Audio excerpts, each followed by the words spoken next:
Well, there's basically been like a worldwide billionaires revolution going on for the past several years, or for decades really. They've taken a very methodical, gradual approach, but overall, a constant advancement that has broken down nearly all resistance, and step by step, they have overthrown the former systems of authority that we have always known in the world. Governance as we've always known it, and they've installed themselves as the supreme rulers over the US, over Europe, and over the developing world. Their revolution, the billionaires' revolution, has progressed, as I said, through stages, and it's possible to identify many of the key victories that helped them achieve what they've achieved and enabled them to reach the point at which they are today. You know, things like the creation of the Bretton Woods economic system, the creation of the IMF and the World Bank, and the WTO, things like NAFTA and other free trade agreements, the deregulation of banking, the Citizens United decision by the Supreme Court, the enactment of laws for unrestricted corporate political donations, even the creation of the European Union and the creation of the Eurozone.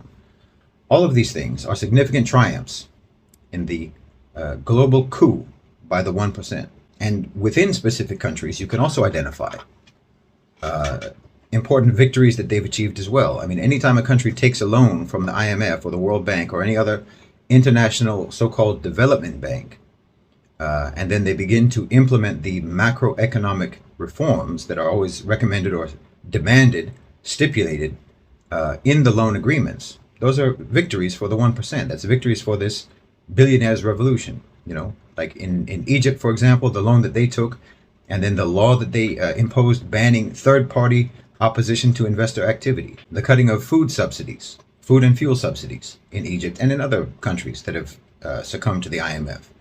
All of these represent successes for the revolution of the 1%. I think it's vital for us to understand that what is happening is a revolution against state sovereignty and political authority. And that this project of the 1%, if you want to call it that, the owners and controllers of global financialized capital, this project moves forward by means of key events. It's not something that's inevitable. It's not some sort of natural disaster that cannot be anticipated, resisted, or thwarted. Certain things have happened which have allowed it to triumph, and certain things are still being pursued, and we can do something about those things. We can anticipate those things. We can respond to those things preemptively.